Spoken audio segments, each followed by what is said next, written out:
All right, guys, let's check out one of the icons. Okay, Omega, Speedmaster, Professional, iconic watch. When people talk about the icons or they tell you to buy the icons, this is what they're talking about. They're talking about the ones that are instantly recognizable across the spectrum, for sure. Obviously, Omega is already recognized as a great brand, luxury brand. And then when you talk Speedmaster, you're talking missions to the moon and space and all of that good stuff, right? So that's what this watch is all about. That's why a lot of people adore it, on top of the fact that it is actually just a great looking watch. I mean, even if you removed all of those things, does it stand on its own? I think so. I think it's a great looking watch all in its own right. So let's cover that. You can see the chronograph hand is running. We're going to continue to run that for a little while, and then we will do a reset on it. But just enjoy it, and let's talk about it. So case on this, 42 millimeter.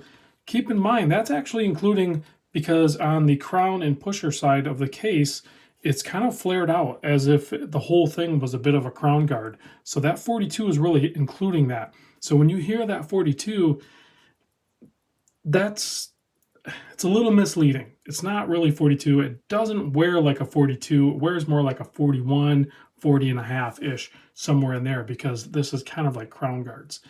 The lug to lug is only 47. You can see insanely thin mid case on there, or it appears to be anyway, and that's because you have the brushing. And then part of the lyre lug system is that really fat, polished chamfered bit, and that gives it a little bit of an illusion to make it look even thinner than it is. It is really thin. It just adds to that dimension. So thickness, 14 millimeter thick on this Hesalite version. So you can see it's, yeah, the Hesalite is easily the better looking crystal versus the sapphire. I personally like the sapphire sandwich, maybe more, but I can see where this thing is going to really grow on you because of how clear it is and the way the distortion works. It is such a visible distortion. It's not obstructed by any sort of like the white or creamy thing that people talk about on the distortion of the edge of the crystal on the sapphire. This one does not have that. 20 millimeter lug width. Absolutely love lyre lugs, guys. That twist to the lugs that happens right there, I love that feature. Bracelet tapers down to 15 millimeter. This one's going to be all brushed. It is a really nice, brilliant brushing. If you go with the sapphire sandwich, there's going to be more polishing going on. I will get one on the channel at some point so you can check it out. Fully milled out clasp, super thin still. It's basically all the way down to 15. Double pushers, kind of nice luxury pinstriping almost looking on the clasp there. Very sleek. So one micro adjust on there. There's no quick adjust or anything, I don't think, on this. I don't see one, nope. So screw pins, well, they're not really screw pins. If this is like all the other Omega that I've sized, there's a little screw on each side, and then there's a pin that you slide out, and then you can remove links. These really short links, though, you're going to be able to get a good fit. There's a quick look at the case back. You can see, maybe, let's zoom in. All right, it's zoom in time, guys.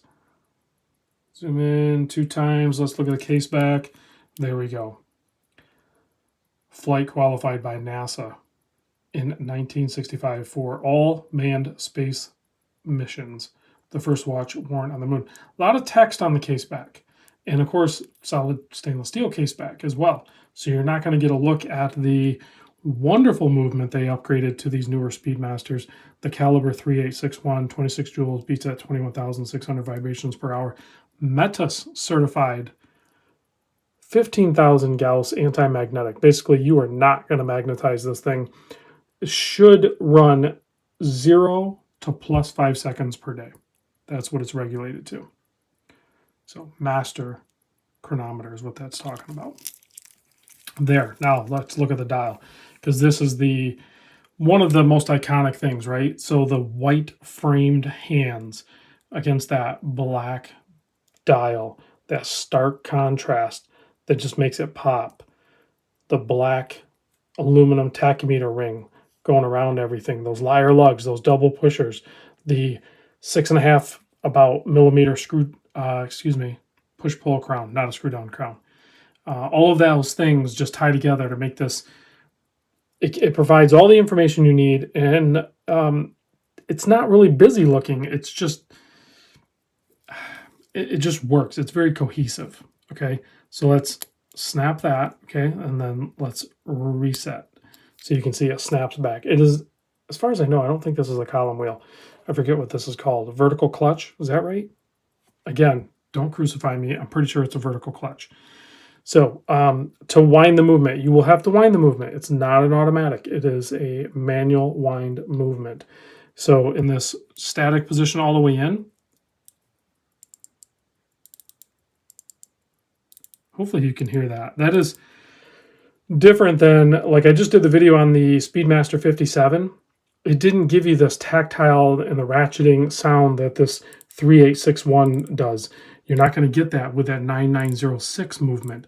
This movement is much more mechanical sounding and feeling. It's I don't know, it's pretty cool. So you can wind it, okay? There's only one position to pull it out. It hacks the movement, stops the running seconds at the 9 o'clock, and then you can adjust the time. I love that, the stark white hands on this thing. It is so legible and clean. And then you push it in, and then the second hand starts running again. Also, if I can zoom in enough and get the right angle on the Hesalite, yeah, you can kind of see it, right? If you look right above the center hand stack, right there, you will see the Omega crest. And I wondered if it would be centered. It's not centered. You can see the position of it, but you can, it's going to be on the Hesalite ones. And for the most part, you don't see it. Like, you got to get it just at the right angle.